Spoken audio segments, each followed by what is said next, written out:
During the 1960s, no show better captured the rising spirit of rebellion and social change than the Smothers Brothers Comedy Hour. Yet, despite attracting over 10 million viewers weekly with their daring satire, the boundary-pushing variety program was suddenly pulled from the air in one of the most controversial cancellations in TV history. Join us as we uncover the untold story behind this landmark act of defiance. The rise of the Smothers Brothers Comedy Hour. When the Smothers Brothers Comedy Hour first premiered on CBS in February 1967, few expected they'd achieve such instant success and acclaim. Tommy and Dick had long been popular folk and comedy performers in clubs and on variety shows, but their new Sunday night program found an unexpectedly large audience that bolstered the struggling network's ratings against its dominant competitor, Bonanza. The brothers charmed viewers with their unique double act. As the older but goofier Tommy struggled to remember folk routines on guitar, the serious and impatient Dick angrily tried to keep their act on track from his upright bass. These sibling squabbles belied how close the brothers truly were off stage. Their wholesome images as America's favorite musical comical brother duo also masked their creative ambitions for the new variety show. With an eclectic roster of young writer talents and cutting-edge musical guests, the Smothers pushed the generational boundaries of 1960s television entertainment. Pop and rock performers new to mainstream exposure like The Who, Buffalo Springfield, and Jimi Hendrix found a supportive venue on their program. Comedians like Steve Martin, Rob Reiner, and Pat Paulson brought a satirical edge through sketches targeting societal norms. Meanwhile, the brothers' folksy charm remained the warm heart, keeping each episode's topical comedy accessible yet risque. As the Vietnam War escalated domestic turmoil, the show increasingly echoed countercultural sentiments. Simultaneously, it gained momentum and devotees within the youth movement. By the second season, the Smothers Brothers Comedy Hour ranked number 16 in the ratings, with over 10 million viewers tuning in weekly. This rise posed new challenges, with CBS executives wary of upsetting conservative sensibilities or corporate sponsors with too much progressive politicization. Minor cuts and changes initiated the start of clashes over creative control between the brothers and network censors. Despite early censorship skirmishes, the Smothers Brothers Comedy Hour proved just how far a variety show could push comedic and musical boundaries within the constraints of 1960s television. Growing tensions and the canceled episode. As the show entered its third and most controversial season in 1968-69, tensions had reached a boiling point between the brothers and CBS censors. From minor cuts to entire sketches stripped without warning, creative control was slipping through Tommy and Dick's grasp. Frustrated but undeterred, the brothers doubled down on pushing boundaries to challenge the tightening restrictions. One casualty of the battles was a segment depicting a priest delivering a satirical sermon poking fun at organized religion and its hypocrisies. Deemed too sacrilegious by censors, it was pulled despite approval. Music also faced new obstacles, such as when folk legend Pete Seeger's anti-war song Waist Deep in the Big Muddy faced censorship.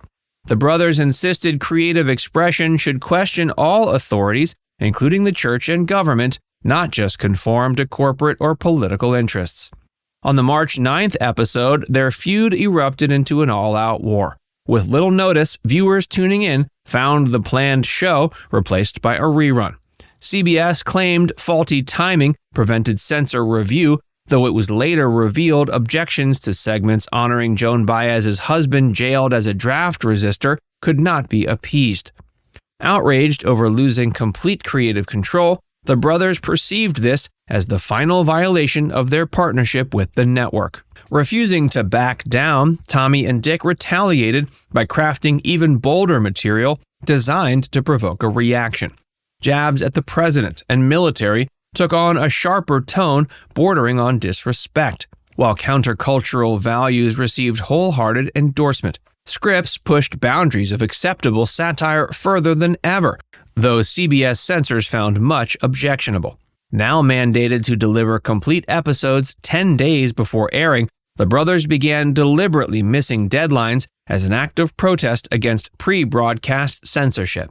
As tensions escalated, the show's production became consumed by conflicts over nearly every creative decision. Segments faced constant back-and-forth revisions, with some excised entirely while alternate material developed. Performers felt caught between the defiant brothers and frazzled network suits at odds. Audiences could sense the battles playing out each Sunday on the screen during a pivotal season showcasing humor challenging authority with unprecedented subversion. Immediate cancellation and fallout. On April 4, 1969, CBS chairman William Paley made a shocking announcement. After months of escalating battles over content, the network was immediately canceling its highest-rated program.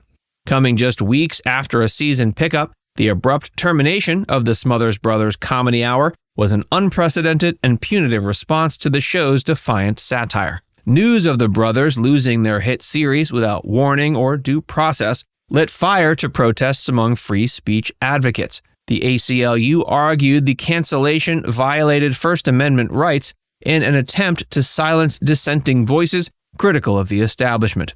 Fellow performers also rallied behind Tommy and Dick, decrying the chilling message sent to others considering pushing comedic boundaries. Far from backing down, the brothers took swift legal action against CBS for breach of contract. Their lawsuit insisted years of censorship fights were ideologically motivated attempts to stifle the anti-war counterculture sentiments increasingly featured on the program.